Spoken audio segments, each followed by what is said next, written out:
What is up, everybody? Jester here, and today's video we're going to be doing a very useful community build that's going to happen on this dissonant airless world. But there's a reason behind what we're building, and as I usually do, I like to tell you why and how we got from point A to point B. So let's get into it. This story truly starts at Smash Ball V2 because I began to rethink the gameplay mechanic for this game inside of a game in No Man's Sky. I began to wonder what low gravity might do to a player or the ball, and I also kind of had this idea about maybe doing like a domed stadium. But the problems were pretty apparent. This was already a 3,000 part base build, and as you can see, I've got these vast spaces and almost no decoration because I simply ran out of parts, let alone put resources into it. And I do love having amenities for people to come and grab. And so I started jumping around looking for a perfect airless world, and I found this wonderful trinary system that has this wonderful dissonant airless planet.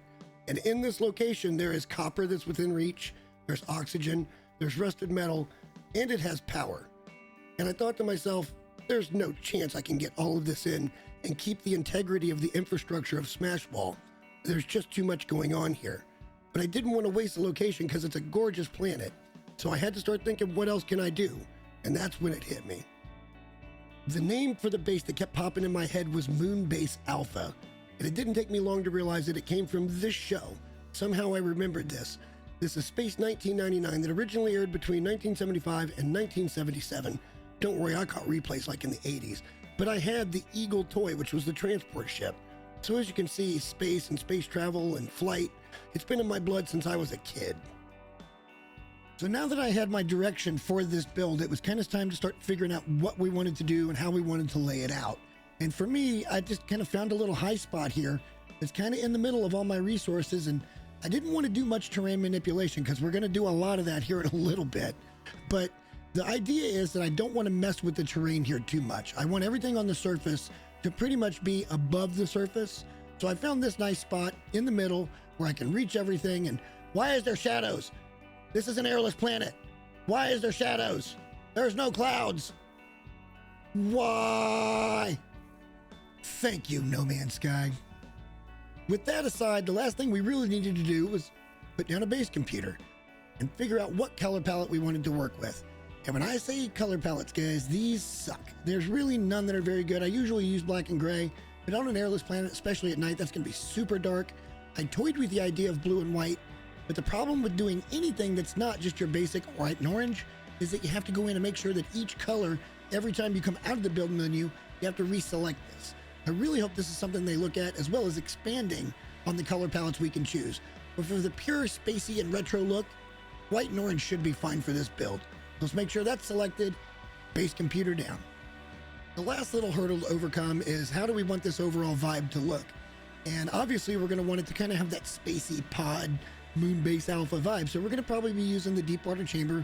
And again, this is only pure ferrite, guys. If you were to take the cylindrical room to get the glass, you would need to come back with frost crystal, and it's actually cheaper resource-wise to buy this. So, pro tip right there.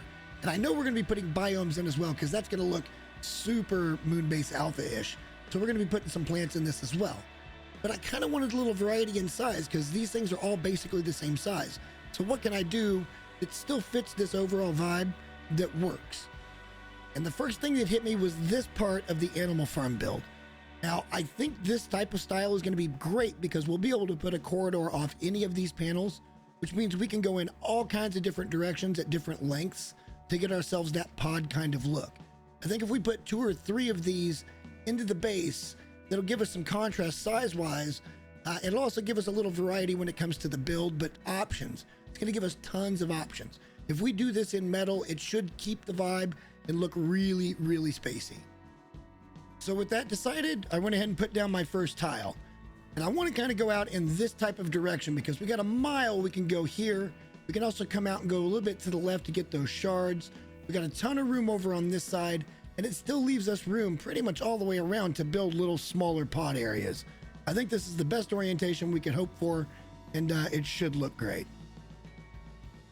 Finally, it was time to start building. And with the world's most budget VTuber, I took to YouTube Live and showed this off just to build, not really the story like I'm telling you guys here.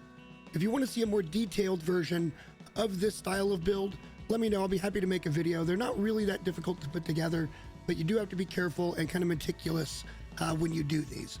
Speaking of going live, my New Year's resolution this year is to be a little more consistent with my lives. I kind of want to set up a day to where everybody knows I'm going to go live, because the response has been great. And I love streaming. I think it's so much fun to actually show in real time the struggles that a builder or a player goes through. So let me know what works for you guys in the comments. I'm thinking like Fridays will definitely be a day, but I kind of want to bring back indie game night too. So we'll see. Well, there'll be more on that going forward. And before you knew it, the layout was completely done, and I was pretty happy with the way everything was looking. Really nice Moonbase Alpha vibe, but we still had a lot of challenges to overcome. The first problem I ran into was actually getting everything powered up. As you can see, if you're just running tunnels between those different hub structures that we built, they don't conduct power. Not like a cylindrical room or a deep water chamber like over there. See, over there, all we had to do was connect power to the room, and it's going to charge up an entire line of tunnels to get us out there. These you can't power up individually, and you can't conduct power between two of these man-made structures. So the only real way I could figure out to get around it was to come over here about the middle of these runs, and again, this is only between those hub-style buildings. Put a cuboid room in, and that gives us power for all of our runs.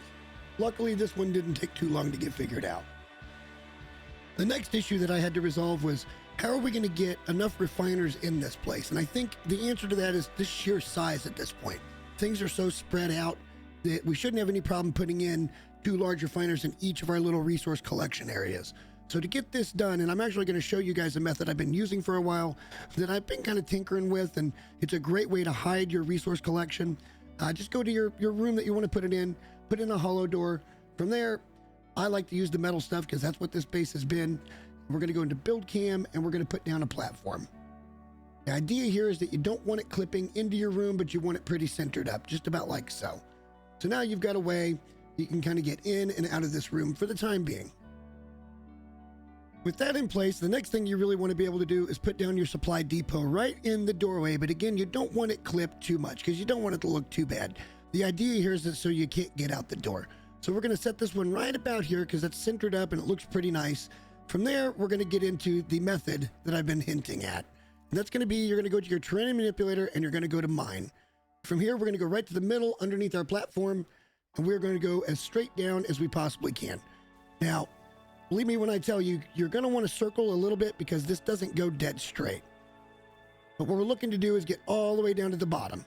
Once we get down to the bottom, I'm actually going to go to the flatten, and I'm going to try to get this to flatten up just a little bit to give us a little area to work with.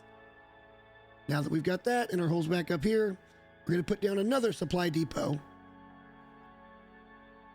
right about here, and we're going to put down a battery because we're going to have to extend the boundaries of our base. From there, let's go to supply piping, and it really doesn't matter here. I'm going to use the one on the inside because I think that'll line up best with the one we have. And then from there, we're just going to hide this right there. Now you can see that pretty much goes straight up and down. We're going to be able to hide that even more coming up here in a minute. From there, let's just go ahead and grab some electrical wiring, pull this back down, and we're going to go back to the bottom of our hole. Right, there we go. And from there, all we have to do is identify what do we want as far as resource here. And it kind of doesn't matter so long as you get one of them in. So we have 2 resources remaining. That's going to be the oxygen, and that's going to be the rusted metal. So, and they're both a little bit of ways away. So I think what we'll do is we'll go after the rusted metal. And to do that, we're going to go in the mining area, and we're actually going to increase the size of our spot, and we're just going to dig all the way out to it. Now, as it turns out, I actually had this backwards. This is actually the oxygen, but it's irrelevant. It really doesn't matter what resource you're going after. What we're going to do here is we're going to once again flatten out an area, and we're going to make sure we got enough room to where we can put in enough supply depots and miners to get ourselves, a couple of stacks of oxygen here, because we don't have to make the world's biggest base. It just has to be functional. But the problem's going to run in to where we are not going to be able to build everything. So that means we're going to have to extend the base. And that means going back and getting everything out to this area from square one. From here, we're just going to start running, and we're going to place them, every 100, 150 U or so, because that's about the length of your supply piping. And then once we do that, we're also going to go ahead and put down another battery, because this is going to be what drags out power to everything. So from there, we'll just come back to where we were, and we'll get this all powered up. And then we're going to have the supply depots already out there. So by the time we get everything built at the end, everything will be fully connected. Now, there is another little small pitfall when it comes to doing this, and that is the base extension itself, because sometimes that can be a little bit difficult.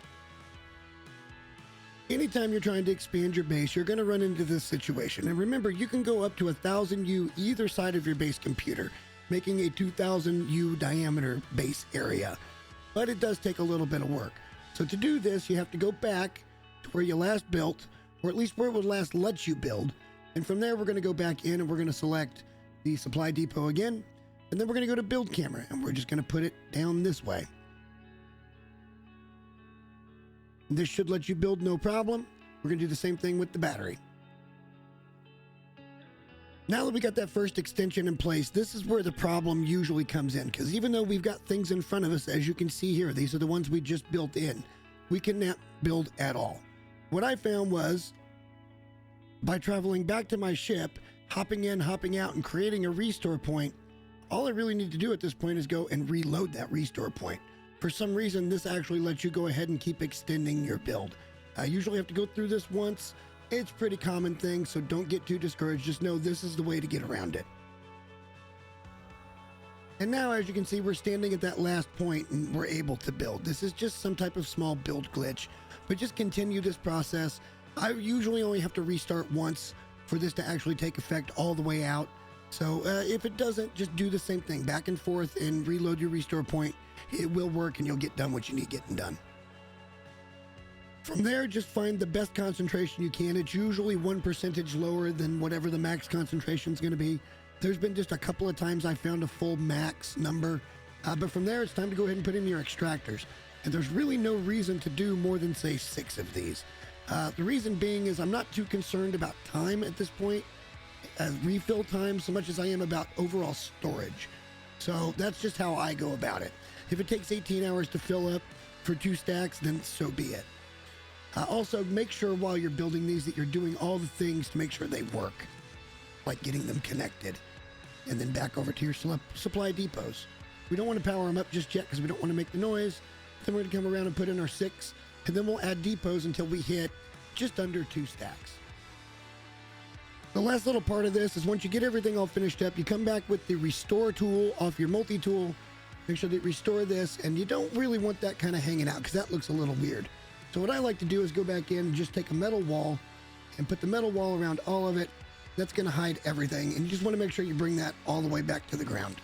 And that includes the inside of here because I don't want anybody to see any of this stuff. And I can see the comments on this already, but Jester, the terrain always wins, and you're not wrong. But I'm here to tell you, you're not right either. The thing is, as long as it's hooked up correctly, even if the terrain comes back in around it, these things will run forever.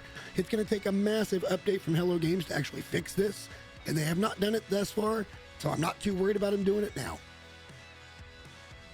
So now that all the minerals and gases are in, I went ahead and planted one of each plantable thing in 12 different biomes, so you're able to come and grab any of that stuff. That includes the money makers. You can get radiant shards, altadenium. Here's the planetary coordinates. Come on and visit. It's not fully decorated yet, but I'm going to go ahead and keep working on it. Let you guys come grab all these resources and just say hi. If not, come by and explore the planet. It's an absolutely stunning planet. I know this video went just a little bit longer than my normal, and it's not by design. It's just that I had a whole lot more to cover in this one, specifically when it comes to the hidden resources, the underground stuff, because I love that method, and I've been using it for years, so anybody tells me it's going to break, you're just wrong on that. I also think that it really keeps a nice, clean planet look. You don't have supply pipes and stuff over these trenches to where it's just up off the ground. It looks weird. You don't have to run extra supply depots. It can be an ugly build and still get the job done. And then you bring it up to yourself and it looks really clean. So I definitely wanted to express that. And, this for me, it consolidates 3 or 4 different bases. So it's a huge build for me as well.